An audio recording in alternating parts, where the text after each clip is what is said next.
Hello. Good day. How I'm you Brandon. doing? Are you our translator? Yes, sir. Excellent. Excellent. You ready? We're gonna make you famous. You're famous. I don't know about that. I don't know about that. All right, hey guys, thanks for being here. We are, of course, outside City Hall for our weekly press conference. So just want to extend just an appreciation to our media friends for coming along with us as we talk about some exciting stuff happening in our city over the next week. First, we're going to talk about is the downtown cleanup. So I'd like to kick things off really just about this great opportunity for folks to come out and volunteer to help beautify our city.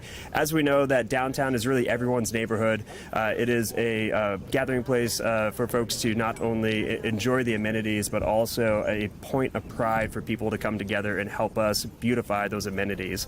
So on Saturday, April 22nd from 9 a.m. to noon, downtown Wichita will once again host the downtown cleanup. So for folks who are interested in this service work, the projects will range from landscaping at Century 2 to window washing to painting the Douglas Avenue underpass and much more.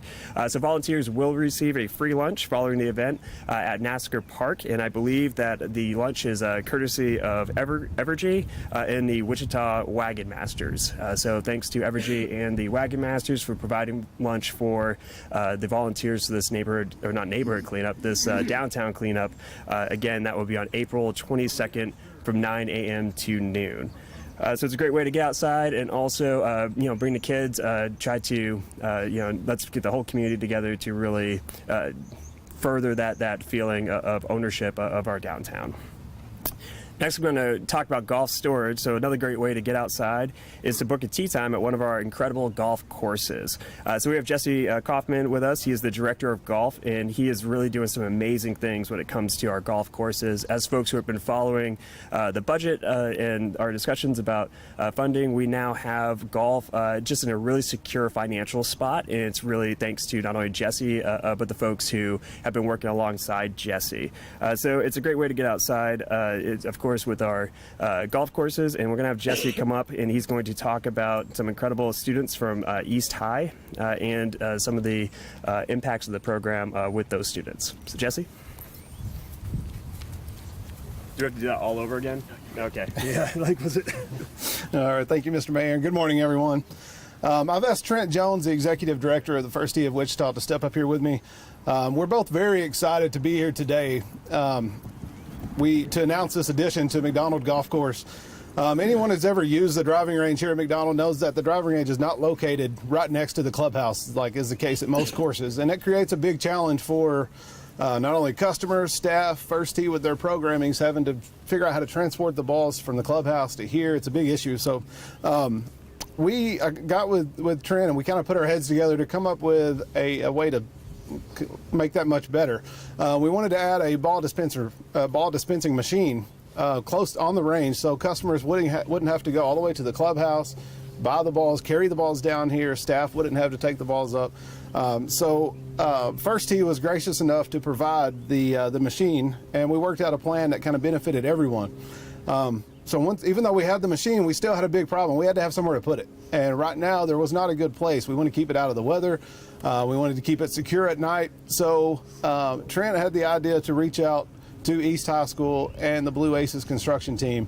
And this incredible group of students built us over the winter, it was their project to build us a enclosure, the shed that you see behind you, to put the ball machine in, and it came out absolutely amazing. The guys did a phenomenal job. It is so much appreciated. This is going to help, again, not only our customers, the golfers, the staff, First Tee with all the programming that they do. It's going to be a huge addition to McDonald Golf Course, and we are extremely happy with the way it's beyond what we expected. It's going to be very beneficial. So thank you, and fantastic job on what you did there. And again, thank you to First Tee, and I look forward to continuing and building on the relationship that we have with First Tee. It's a very important relationship that we have. And with that being said, I'm going to turn it over to Trent Jones to speak a little bit on behalf of First Tee. Good morning, everyone. I'm Trent Jones, Executive Director at First Tee Greater Wichita. The facility you see right behind us is the home of all junior golfers that are involved in First Tee. some young people with Wichita Junior Golf Foundation. This facility is a great partnership with the city of Wichita, and we're really thankful for it. Just last week, we started spring programs. We have around 175 kids visiting the facility each week, and anticipate nearly 800 participants by end of 2023 to step foot in First Tee programming.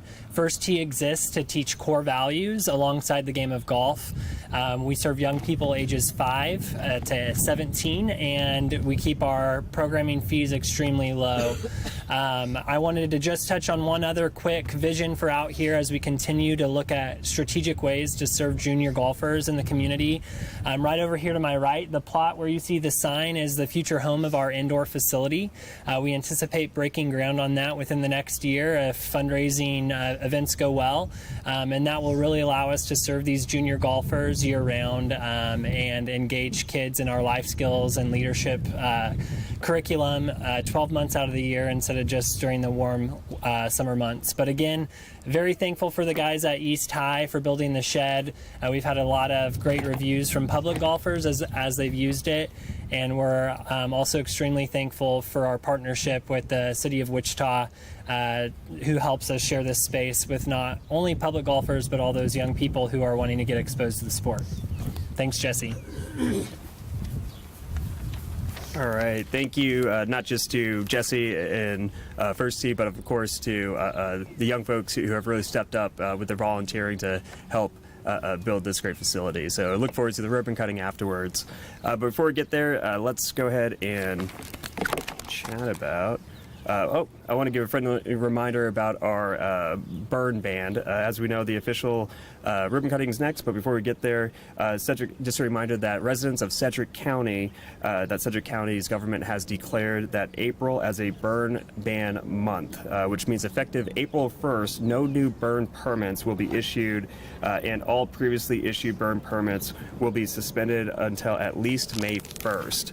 So live fire training will also be suspended during this time. The ban does not include outdoor cooking, so obviously, grills, that type of stuff can go on as normal. Ceremonial fires or open burning for the purpose of crop, range, pasture, or wildlife, or watershed management. The state regulations were implemented in response to the Kansas Flint Hills Smoke Management Plan. This plan was implemented to address concerns that smoke from the Flint Hills agricultural burning during April impacts urban areas by significantly increasing ozone levels, specifically in the Wichita and Kansas City areas. So again, there's a public health reason for this. And if you have more questions, please reach out to the Community Risk Reduction Division. That number is 316-268-4441. And again, that is on the county side. So please reach out to them if you have any other questions. But our goal is to follow the rules and make sure that our air quality stays as good as possible during this month. Finally, I'd like to invite up Sean Jones from the Wichita Public Library to discuss an exciting remodel and expansion of Westlink. So, Sean? Thank you, Mayor. So we have some exciting news coming to the Westlink Branch Library located at near Central and Tyler. This summer, we will begin a major remodel and expansion that will bring a modern design to the space and add several necessary community spaces like meeting rooms, study spaces, and an expanded children's room. And we're also getting a much needed drive-up window, which is something I know our staff is really looking forward to. We will close the Westlink branch at the end of business Saturday, May 6th. We will spend a couple of weeks moving a small collection, computers, and other essential services to a temporary location at 7011 West Central, Suite 205, which is by the former Gordman store at Central and Ridge. We'll open up at the temporary location on Monday, May 22nd. We will operate out of the temporary location for at least 1 year while the remodel takes place. The temporary location will offer a small collection for browsing and checkout, photocopying, self-check services, library card registration, public internet and PC stations, and holds pickup. Hours of operation at the temporary location will be 10 a.m. to 6 p.m. Monday through Friday, 1 to 5 p.m. Saturday, and we will be closed on Sundays. We will update the library website, wichitalibrary.org/Westlink remodel, with more information as it becomes available. All right, so thank you, Sean. And if you guys haven't checked out the Wichita Library and all the offerings, make sure to do that. It's just been amazing to watch the progression of different programs, different opportunities over our libraries. And it's thanks to Sean and the folks who work there. They do so much for us here in our community. With that, just open up to questions. The city is looking to increase fees, funding, because they have to make sure they have their appropriate amount of funding to keep up their city-owned golf courses. What does that look like?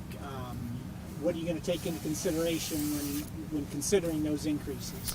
So when it comes to managing our golf courses, really that's still going through the process as far as what that fee adjustment would be if it comes to our level. I will say there's no such thing as a free lunch. Our goal is to keep something like the golf program to keep it on its feet by itself, so that you're not stealing or taking from other programs as well. And we do have the director of golf with us who can speak a little more to that. But my understanding is these discussions are still happening, so it hasn't reached the council level yet. But I'd love to hand the floor over and we can get some more details. Sure, and as he said, the discussions are still ongoing, but we are. The goal is to find a way to stay sustainable.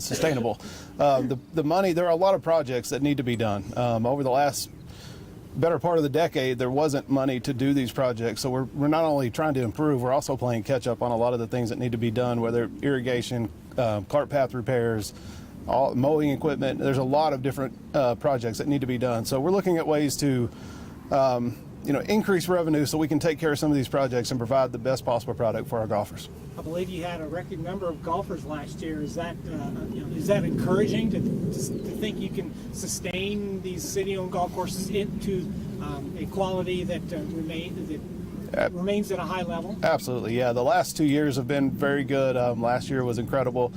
This year is above last year's numbers so far through the first 3 months, so it doesn't look like it's slowing down. So it's very encouraging. It's our job to provide the product that everyone expects when they come to our courses. Are there one or two main projects that you want to have that has priority? Yeah, irrigation systems are the main projects. Our irrigation systems are well beyond their expected life. So it's something that we have to address. We have to have irrigation to have golf courses. So that's priority number one. And then across the board, top to bottom, there are a lot of things that need to be upgraded and replaced. Okay. Thank you. Thank you. Yeah, the goal is really to give people the quality that they would expect from our golf courses while still maintaining one of the lowest costs for golf in the country. And we got the right folks to really kind of mirror those two values. Further questions? Are there similar buildings that's going up here that are at the other golf courses? I can defer back to the to our director of golf. I assume that this is going to be built through donations. Is that correct? Yeah, and I can actually let Trent. This is First Tee. It's not through city funding, so I'll let Trent. He'll know more about that. Yeah, so just like this facility that we built, First Tee is privately fundraising for the indoor facility. We're about 60% fundraised on our construction budget. Our goal is $1.5 million, and it'll be about a 6,000 square foot facility open year round to junior golfers. So this is probably where the junior golfers will come in for their practice and everything. Correct. Yeah, it'll be a weatherproof facility with some indoor-outdoor driving bays that back up right to the current driving range. So right now we're doing all of our programming outdoors. This will ensure that when it's rainy, when it's cold or dark, that kids still have a space to access our adult mentors in our programming. All right. Further questions? I do have a question for Sean. I guess, can you explain a little bit more about what they're actually going to be doing to the Westlink Library, because it's going to be closed for a year, correct? I think it's a big stature of Sean, if I recall. So let's talk about that. Yeah, so we're going to be shutting it down for about 12 to 14 months, and we're going to completely renovate the existing space and then expand to the south. So we're basically going to be doubling the size of the Westlink location. Right now, it's our busiest branch library, and we just don't have the space to occupy everyone that goes in there. So right now, we're in the final kind of planning phases for the design of the building. But yeah, we're going to expand to the south, add a lot of space. There's going to be a really nice children's room, a designated teen area. We're going to have maker space, tons of study rooms and collaboration spaces. We're kind of modeling a lot of our branch library projects now after the advanced learning library, so kind of keep that in mind. As you hear more about the project, it's going to be a lot like that. Are there any renderings that are available that we can? Not yet. We meet with our design firm next week for a final meeting, and then we should have a final floor plan put together. So you're basically going to close this library and move to Central and Ridge. Mm-hmm. That's not going to be an easy task, I would think. Nope, it's not. But we want to continue services out west, since Westlink's the only library that services West Wichita. So we still want to have some sort of a library facility out there for people to access. So it'll be the temporary location. We're also encouraging people to visit the new Evergreen Community Center and Library, which is not too far from Westlink. And then our Alfred branch on South Meridian is also just a short highway drive away. All right, if there's no more, then we're going to go ahead and cut the ribbon. And Megan's in charge of the scissors. Last time I used the scissors, the video got taken down from TikTok. So hopefully someone else who doesn't do dangerous things with scissors will have this. Look forward to the ribbon cutting, and thank you all. The video was awesome, by the way. On the count warning, of course.